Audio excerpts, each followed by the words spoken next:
প্রিয় ভিউয়ার্স, তো আমি আমার কথা মতো শুরু করতে যাচ্ছি আজকে আপনাদের ইউরোপের লিগ্যাল স্ট্যাটাসগুলো কিভাবে ইলিগালে পরিণত হয় তার সংক্ষিপ্ত কিছু আলোচনা।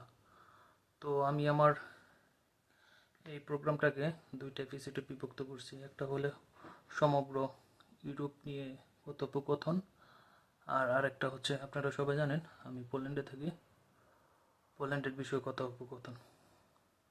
তো প্রথমটা আমি সমগ্র ইউরোপ সম্পর্কে ছোট আকারে কিছু একটা এই কারণগুলো তুলে ধরার চেষ্টা করতেছি। তো যে সমস্ত কারণে ইউরোপের লিগ্যাল স্ট্যাটাসগুলো ইলিগ্যাল হয় তার প্রথমে আছে হলো ইউরোপের আইন কানুন মেনে চলতে হবে। আপনি যে দেশে থাকবেন সে দেশের আইন কানুন অবশ্যই মেনে চলতে হবে, নচেত আপনার ইউরোপের যে লিগ্যাল স্ট্যাটাস আছে সেটা ইলিগ্যালে হওয়ার পসিবিলিটি খুব বেশি থাকে। আরেকটা বিষয় খেয়াল করতে হবে, সেটা হচ্ছে ভিসা বা রেসিডেন্সি কার্ডের মেয়াদ। আপনার যদি ইতিমধ্যে রেসিডেন্স কার্ড থেকে থাকে সেটা এক্সপায়ার হওয়ার আগেই আপনাকে পুনরায় রেসিডেন্সি কার্ডের জন্য আবেদন করতে হবে। কিংবা আপনি যদি নতুন ইউরোপে এসে থাকেন, আপনার ভিসার মেয়াদ সেই সাথে বিভিন্ন দেশের আপনার কিছু ল আছে, যেমন রোমানিয়ার কথা যদি বলি, আপনি ভিসা যে কদিনই থাক সেক্ষেত্রে আপনার একটা এন্ট্রি হওয়ার মধ্যে থেকে 90 দিন সময় পাবেন। এর মধ্যে আপনাকে অবশ্যই রেসিডেন্সি কার্ডের জন্য অ্যাপ্লাই করতে হবে, অন্যথায় আপনার কার্ডটি বাতিল হবে বা আপনি পজিটিভ কোনো ডিসিশন পাবেন না।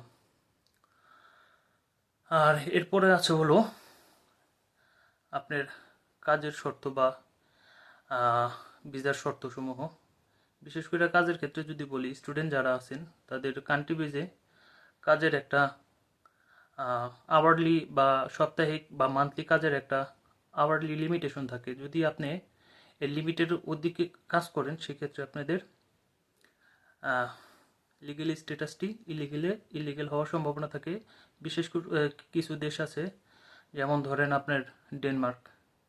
সাপোজ এখানে যদি আপনার সপ্তাহে 20 ঘন্টা কাজ করার অনুমতি থাকে, আপনি যদি এর অধিক কাজ করেন তো আপনাকে অবশ্যই ডেনমার্কে থেকে ডিপোর্ট করবে, সেই সাথে আপনাকে ইউরোপ থেকে ডিপোর্ট করারও পসিবিলিটি থেকে যায়। এরপরে আছে অসত্য বা জালিয়াতি তথ্য প্রদান করা। আপনি যে যে তথ্যের পরিপ্রেক্ষিতে লিগ্যাল স্ট্যাটাস বা রেসিডেন্ট কার্ডের জন্য আবেদন করবেন সেটা অবশ্যই সঠিক তথ্য দিবেন। কোনো তথ্য গোপন করলে সেক্ষেত্রে আপনার ওই সমস্ত দেশের আপনার লিগ্যাল স্ট্যাটাস ইলিগ্যাল হওয়ার পসিবিলিটি থাকে। অপরাধ প্রবণ। আপনার ইউরোপের বিভিন্ন দেশের যদি অপরাধ করে ফেলান সেক্ষেত্রে কিন্তু এই সমস্ত দেশের পুলিশ বা প্রশাসনে খুবই চক্ষুষ হয়, এদেরকে আপনার এড়াই চলা সম্ভব না। টুডে অর টুমরো আপনি ধরা খাবেন, সেক্ষেত্রে আপনাকে অবশ্যই ডিপোর্ট পর্যন্ত করতে পারে। সো এই বিষয়টা কেয়ারফুলি থাকবেন। সাধারণত আমরা একটা কমন জিনিস, বিশেষ করে এশিয়ান যারা আছি, কমন একটা ভুল করে থাকি, সেটা হলো রাস্তা পারাপারের সময় সিগন্যাল অমান্য করা বা ক্রসিং দেখে রাস্তা পারাপার না হওয়া। এই জিনিসগুলো খুবই আপনার গুরুত্বর সাথে সাথে দেখতে হবে, কেননা এইটা যদি আপনি অনিয়ম করেন সেক্ষেত্রে আর্থিক জরিমানা সহকারে আপনার লিগ্যাল স্ট্যাটাসটি ইলিগাল হতে পারে। সেই সাথে আপনি এদেশের অতিরিক্ত স্পিডে গাড়ি চালানো বা ট্রাভেল করার সময় ট্রাভেল কার্ড ইউজ না করা বা ট্রাভেল কার্ড না থাকা, এই সমস্ত অপরাধ করলে অবশ্যই আপনার জরিমানা হবে এবং সেই সাথে লিগ্যাল স্ট্যাটাসটি ইলিগাল হওয়ার সম্ভাবনা থাকে। আর একটা গুরুত্বপূর্ণ বিষয় হচ্ছে আপনি নিয়মিত কর প্রদান করতে হবে। আপনি যে দেশে থাকেন ট্যাক্স দিতে হবে, এটা হলো পূর্ব শর্ত। ট্যাক্স না দিলে আপনার লিগ্যাল স্ট্যাটাস ইলিগাল হওয়ার সম্ভাবনা খুবই বেশি। আমাদের দেশে সাধারণত আমরা আমাদের গার্লফ্রেন্ড বা বান্ধবী থাকতেই পারে, কিন্তু যেটা আমাদের দেশে এতটা সহজ না, ইউরোপের দেশে কিন্তু এটা খুবই স্বাভাবিক এবং সহজ বিষয়।